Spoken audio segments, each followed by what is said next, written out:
This is Annie's Quilt Shop, and we are doing our video for our month 2 of Contessa. It is our September video.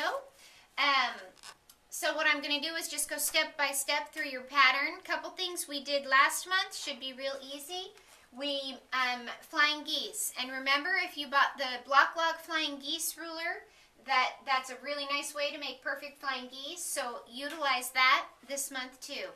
The next piece that I'm going to show you is how to do your square in a square, which is this piece here of your block. Remember, as I'm pointing to my block here, that I did this block in different fabrics than you will be doing. So don't pay attention to the colors of my block. Just pay attention to the techniques. So your square in a square is a pretty easy block. You're going to cut some squares and then cut them in half on the diagonal to make triangles. And then you're going to sew a triangle to opposite sides of the square, and then sew the other two sides. Okay, so that is going to give you a square in a square. You need to center your point in your square. The easiest way to do that is fold your square in half and make a finger press mark.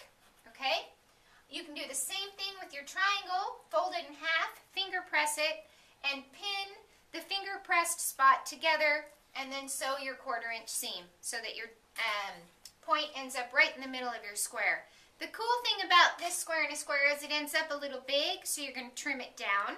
So you can take your Block Log flying geese ruler, which you used to make your flying geese, and you can actually trim up each side of your square in a square.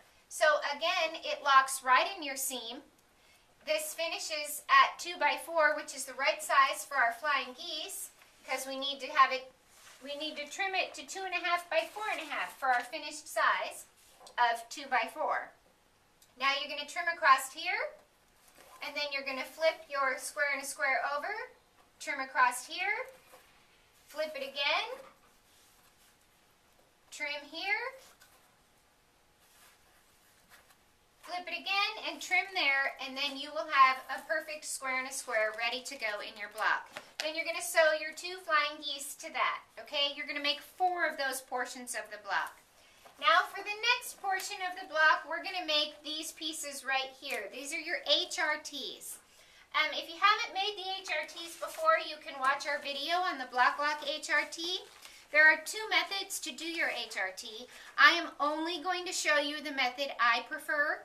The pattern uses a different method. If you'd like to know how to do that, you can come into the shop, give us a call, and we can demo that. It's much more difficult, so I am demoing the easy way using the Block Log ruler, and you also have instructions with your Block Log ruler in doing that. But again, that's an optional ruler. It's just a much easier way to make a perfect HRT.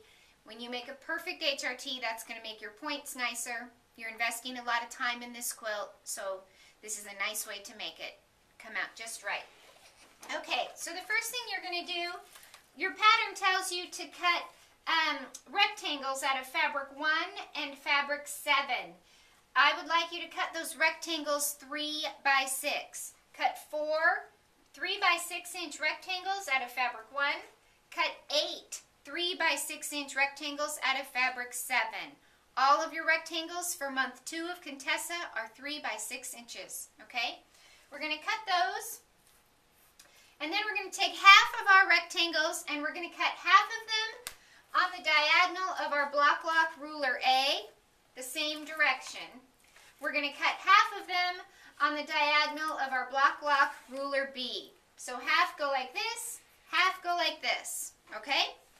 Now, for our half rectangle triangles, we are only using fabric 1 and fabric 7. Okay? So we're going to pretend these are your fabrics 1 and 7. I've cut them both on the diagonal, and I'm going to make my half rectangle triangles that match ruler A. After you make all your rectangles for ruler A, you're going to repeat the process and make your half rectangle triangles for ruler B. Okay? So I am going to take one color from using my ruler A, and the second color, one of ruler 7, I'm going to take one triangle from ruler A and one triangle from ruler 7 of each color. Let me be more specific. And then I'm going to lay those on top of each other like this. These are both cut on the diagonal of ruler A, opposite colors, so I can have my contrast, okay? I'm going to sew a 1/4 inch from here to here, okay? That's going to give me this. Again, I need to repeat this with all the ones that I cut on the length of ruler B, okay? Now, I've got several blocks that I sewed like this. I'm going to correct myself here. You're only making 8 of these. 4 of your rectangles that you cut like this, of the green, of your color 7, are going to be used for your V block. 4 of your rectangles you are not making into HRTs. So we're going to make 4, 6, 8. We're going to make 8 outside HRTs, okay? So if you're confused about that, give me a holler and I'll clarify that over the phone. So right now I'm making these outside blocks, the HRTs. I've cut this on my A ruler, so I'm going to line up my A ruler here. And I want to make this 2 by 4. So I'm going to lock my seam into the groove, and I'm going to move this down to where I've got 2.5 by 4.5 right there, okay? Trim and trim on that side. Now I'm going to slide this up. I'm going to slide this up to where I just trimmed, and it should be perfectly 2.5 by 4.5 to trim right here, and that will give me my perfect 2.5 by 4.5 unfinished HRT, okay? You can also, if that's confusing, watch my HRT demo on the website also. Again, you need 8 of these for your blocks because you're making 4 blocks today. So 8 that look like this, opposite. 4 A's, 4 B's. Okay? Now we're going to make our V block. That's this block right here in the center. Okay? And I do a different method for that too. It doesn't really use this ruler except that you need to cut them again on the diagonal because you need, you're going to use 4 of your green rectangles for this, and you need 2 going the direction of the A and 2 going the direction of the B, okay? So take 4 of your green rectangles, cut 2 going the A direction and 2 going the B direction, okay?